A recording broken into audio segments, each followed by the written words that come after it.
குருபியோ நமக. ஆன்மீக அன்பர்களே, சாப்பாடு யார்கிட்ட ஒன்றாலும் சாப்பிடலாமா? ரூபாய் யார் கொடுத்தாலும் வாங்கிக்கலாமா? ஆமாங்க, அதை பற்றி இப்போது உங்கள்கிட்ட நான் சொல்கிறேங்க. பொதுவாக சொல்கிறாங்களே ஜனங்க ஊரில் ஒரு பழமொழி இருக்குது, நாய் வித்த காசு குறைக்குமான்னு. ஆமாங்க, காசு நீங்கள் தவறான வழியில் வந்த பணத்தை அவரோட சேர்ந்து நீங்கள் சாப்பிட்டீங்க போனீங்க வந்தீங்கன்னா அதனுடைய எஃபெக்ட் கண்டிப்பாக தெரியுதுங்க. பணமும் அதை மாதிரி தவறானவங்ககிட்டேருந்து வாங்கினீங்கன்னா அன்றைக்கி எந்த பர்பஸுக்கு வாங்கினீங்களோ அதில் உங்களுக்கு லேப்சஸ் வருங்க. Out of my experience also I am saying this. ஒரு கிராமங்க, அந்த கிராமத்தில் ஒரு பணக்காருங்க. அந்த கிராமத்தில் ஒரு பெரிய பணக்காரு. அவர் என்ன பண்ணுவார்னா, தினம் சாயந்தரத்தில் நைட்டு வேளையில் கொஞ்சம் அந்த சுருக்கு பை வச்சுருப்பாங்களே கிராமத்தில் காய் விற்கிறவங்கெல்லாம் சுருக்கு பை வச்சுப்பாங்க பாருங்கள். அதை மாதிரி சுருக்கு பையில் கொஞ்சம் பணத்தை எடுத்துட்டு நைட்டில் அவர் மர்மயோகிங்க. அவர் பணத்தை என்ன பண்ணுவார், அப்படியே ரோட்டில் வந்துட்டே இருக்கும்போது யாராவது எதிர்க்க வந்தாங்கன்னா அவங்க கையில் அந்த பணத்தை த்ரெஸ்ட் பண்ணிவிட்டு ஓடிடுவாருங்க. அப்படின்னா அவர் முகத்தெல்லாம் மூடி அவருக்கு கொடுக்கணும், ஒருத்தருக்கு ஒரு நாளைக்கு தர்மம் பண்ணணும் அப்படின்ற எண்ணத்தில் அவர் கொடுப்பாருங்க. ஆனால் அந்த கிராமத்தில் என்ன பண்ணுவாங்க, அடுத்த நாள் பஞ்சாயத்து நடக்கும் பாருங்கள். தினம் பஞ்சாயத்துங்க அந்த கிராமத்தில், என்ன ஏது வரவு செலவு கணக்கெல்லாம். அப்போது ஒரு திருடன் சொல்கிறாருங்க, ஐயா நேற்று நான் வரும்போது என் கையில் சுருக்கு பையில் பணத்தை ஒருத்தர் வச்சுட்டு போனார் மர்மயோகி. அந்த மர்மயோகி எனக்கு தான் பணம் கொடுத்தாருன்னு உங்களுக்கு தகவல் தெரிவிக்கிறேன் அப்படின்னாரு.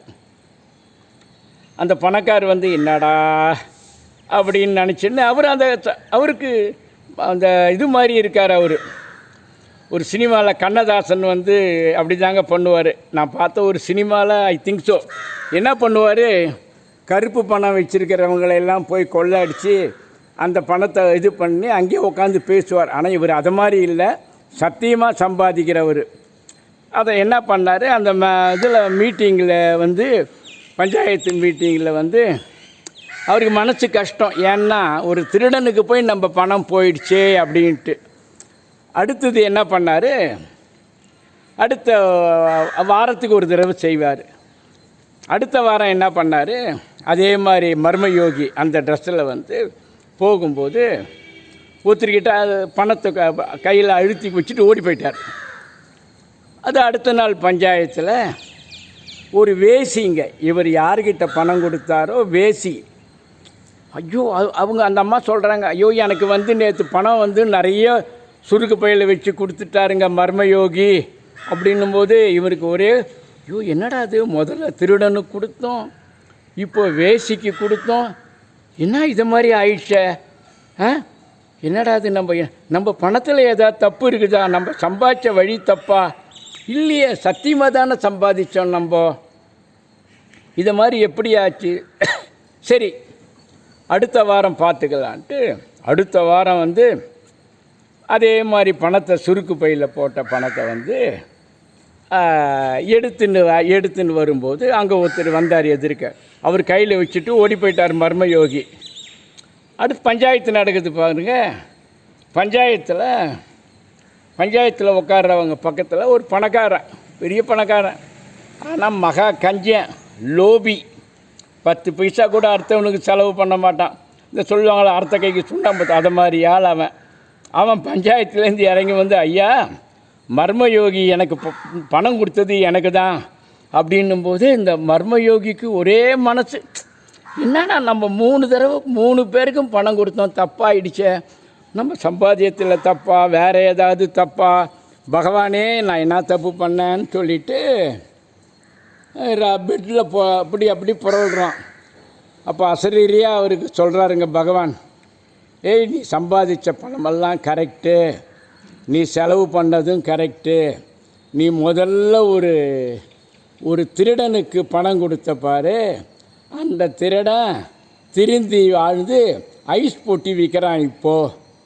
ரைட், நல்லது, மனசு திருப்தி. நான் வேசி கொடுத்த பாரு, அந்த அம்மா ஊர் கடைசியில் இட்லி கடை வைக்கிறா பாரு. ஆஹா, ரெண்டாவதும் சந்தோஷமாக இருக்குது.